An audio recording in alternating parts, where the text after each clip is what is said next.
আয়শা তুই call this. কি অবস্থা? কতদিন পর আমাকে পেছন থেকে দেখে চিনে ফেললা? আমি তোমার ছায়া দেখলেও চিনে ফেলবো। অনেক ম্যাচিউরড হয়ে গেছো। কিভাবে বুঝলা?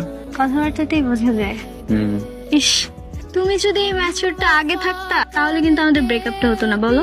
কে এটা? আবিরের সাথে? আরে বলো না, আবিরের প্রথম গার্লফ্রেন্ড, 5 বছর রিলেশন ছিল, তাই নাকি?